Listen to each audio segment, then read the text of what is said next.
Salut à tous, on fait comme on peut. On est le 15 juillet. Comme je vous ai dit, je cherchais activement en Suisse rien. C'est bientôt les vacances en Suisse. Donc là, il faut chercher en France. Je vais déposer mes CV dans 3 boîtes d'intérim à Mèche. J'ai le dossier. Et puis, on verra tout à l'heure. Je vous referai un point. Là, pour l'instant, c'est mitigé. Je ne sais pas l'accueil que je vais avoir. Est-ce que ça va accrocher tout de suite ou pas? Est-ce que ça sera mieux qu'en Suisse? Aucune idée. On refait le point et je vous dis à tout à l'heure. On se retrouve le lendemain, donc du coup on est le 16 juillet. C'est pour faire le point par rapport à la dépose des CV hier en France. Donc ça s'est plutôt bien passé. L'accueil était bien, les trois. Après pour le boulot, c'est plus compliqué que je pensais. Les industries, elles vont être en vacances aussi. Donc là, j'ai rien de concret non plus. Donc du coup, je me suis dit je vais continuer la vidéo. Et puis je vous fais un petit point aussi au point de vue de la vidéo. C'est un peu stressant pour moi. Donc je vais faire ça sans trop de coupures pour me faciliter les choses. S'il y a des blancs, s'il y a des bafouillages, voilà, je parle comme je parle et puis je vais faire ça comme ça pour que ça soit plus facile pour moi. Et le fait de mettre comme ça ma vie sur YouTube ou un peu le côté nombriliste, c'est un peu spécial. Donc je verrai par la suite. Un petit peu compliqué à continuer la vidéo. Mais bon, je continue. Donc ce qui s'est passé. Donc là on est à Goumois. Là derrière vous voyez c'est côté suisse. On doit voir le drapeau. Et ce qui s'est passé hier, j'ai fait un test pour, aller dans une filiale de Cartier, ils m'ont dit. Donc les tests se sont bien passés. J'ai fait un test dans une agence et un autre test dans une autre. Et c'est une filiale de Cartier pour mettre des vis dans les bracelets de montre Cartier. Alors Cartier, ça fait partie du groupe Richemont. C'est un gros groupe avec plusieurs manufactures horlogères. Il y a Lecoultre, Van Cleef. Cartier, c'est eux qui font le plus gros chiffre d'affaires, je crois. Donc l'année dernière, ils ont bien augmenté leur chiffre d'affaires. Le bénéfice net était de 3 milliards et demi. Donc, bénéfice net après avoir payé les ouvriers, les frais, tout ça. Donc pour se faire une idée, si on prend un billet de 10, qu'on fait une liasse comme ça, et qu'on met les billets de 10 l'un contre l'autre, ça va faire 35 km. 35 km de billets de 10 de bénéfice net 2025. Et là, premier trimestre, il y a 17% d'augmentation. Donc là, ça a l'air de reprendre. Donc c'est toujours bien.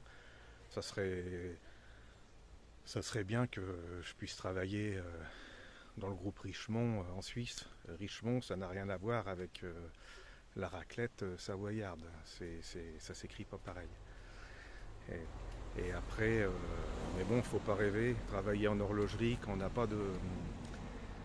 n'a pas d'expérience, c'est presque impossible, à part apparemment peut-être dans le départ de la fabrication pour faire les plaques en or, etc. Mais autrement, il faut avoir de l'expérience. Mais bon, je préférais travailler dans une filiale de Cartier côté suisse. Parce que côté français, ils m'ont dit, enfin je leur ai demandé, il paraît que c'est un peu mieux payé quand on est vers la frontière. Parce qu'autrement les ouvriers partent en Suisse et me disent oh non, c'est le SMIC, donc 1500 en gros. Donc ouais, je pensais que ça serait un peu mieux payé. Non, faut pas espérer mieux. Donc l'objectif encore, c'est pourquoi pas travailler chez Richemont, mais côté suisse. C'est autour de 4000. Bon, après, quand on est frontalier, c'est très bien. Si on habite en Suisse, c'est peut-être un peu mieux que 1500 en tant que Français, mais c'est compliqué aussi. Surtout avec l'âge, les assurances, tout ça, j'en reparlerai dans d'autres vidéos. Voilà. Donc après, qu'est-ce qu'il y a eu comme autre anecdote? Euh, Il y a eu dans une autre agence, ils m'ont demandé s'il y avait un métier que je voulais pas faire. Euh, alors j'ai dit oui, croque-mort. Bon, j'ai dit ça comme ça, c'était peut-être pas le mot exact. Elle m'a dit ah bah vous faites bien de me le dire parce qu'on recherche des personnes pour travailler dans ce milieu-là. Donc moi je me sens pas capable de travailler dans ce milieu-là. Bon, confronté à la mort, tout ça, je félicite les personnes qui le font, mais moi j'en suis pas capable. Et en plus, ça m'amène à un sujet d'actualité en ce moment, euh, avec la nouvelle loi qui vient de passer en France. Donc ça y est, la France, elle rentre dans les pays, dans le monde, en Europe, où on va pouvoir avoir l'assistance au suicide. Donc après je juge pas, pourquoi pas. J'espère que ça va pas évoluer comme au Canada ou en Belgique. Au Canada, je crois que Canada, je pense que c'est parti dans un truc assez vite. En 50 ans, ils ont ouvert le suicide assisté à d'autres personnes.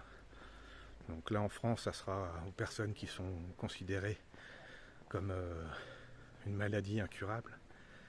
Mais au Canada, ils ont ouvert à d'autres personnes. Donc vous pourrez regarder sur internet. Il y a des cas, notamment des personnes en handicap avec des problèmes financiers. Bah, ils leur ont proposé le suicide assisté. Donc et en 2027, je pense que ça va encore, d'après ce que j'ai vu en 2027 au Canada, ça va passer encore une autre étape.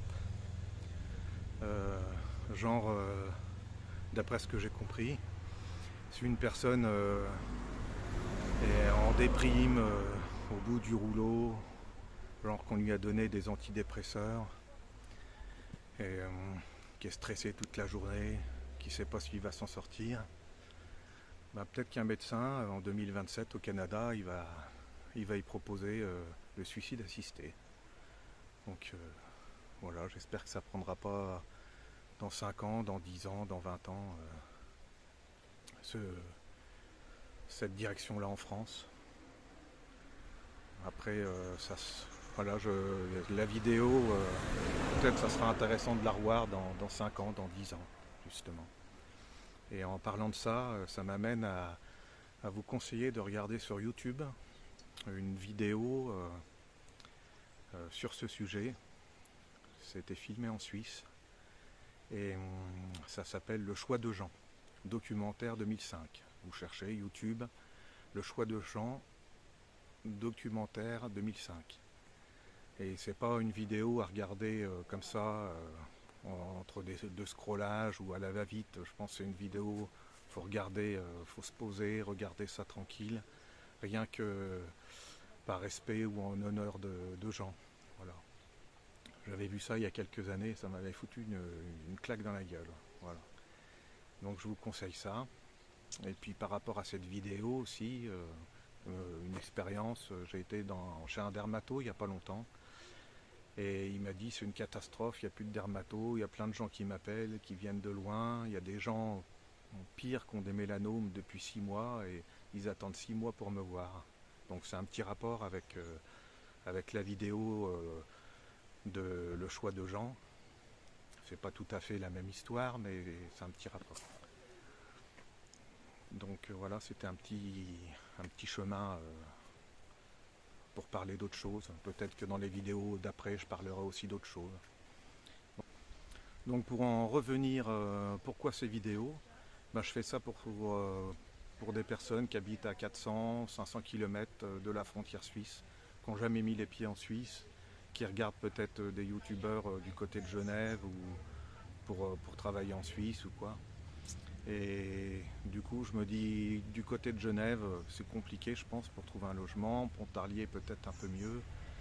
Et puis, il y a cette solution là, vers Morteau. Donc, je me mets à la place de cette personne qui regarde peut-être, qui n'a jamais mis les pieds en Suisse, qui habite loin de la Suisse. Et comme moi, en 2022, je suis arrivé, c'était le même cas. Je suis arrivé à la frontière de Morteau. Et le douanier, il m'a dit tout de suite, vous allez chercher du travail en Suisse. Il m'avait repéré direct.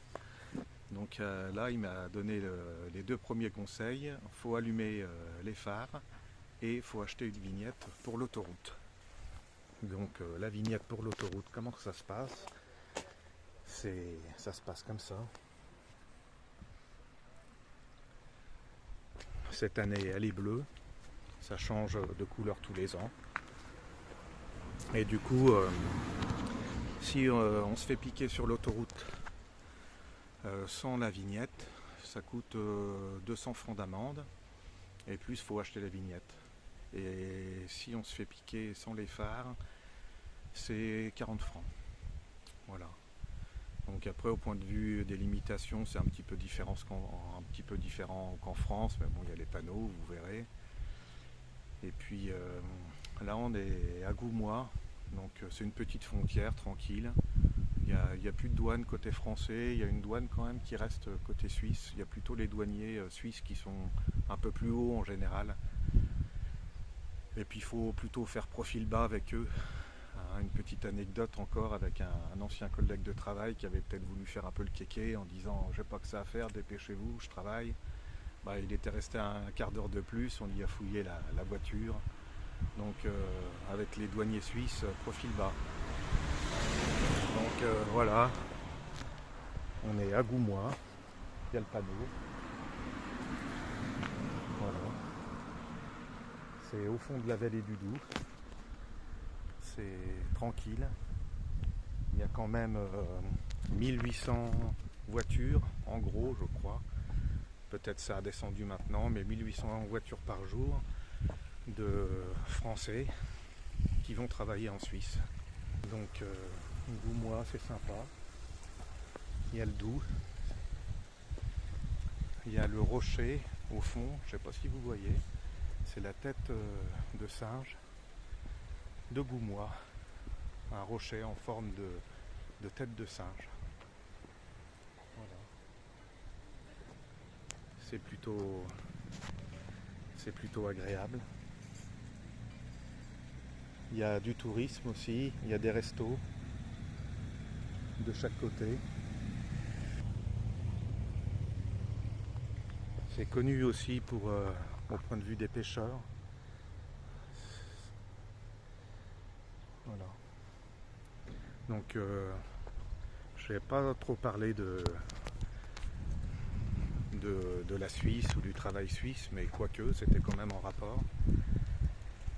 Et puis, je vous dis à bientôt. Un peu compliqué pour moi à faire les vidéos quand même. Donc, je vais quand même essayer de continuer. Et puis, comme de toute façon, là, il n'y a pas de boulot. Donc, ça me met dans l'action. Ça me fait faire quelque chose. Donc, je vous dis, on fait comme on peut. Et je vous dis à bientôt.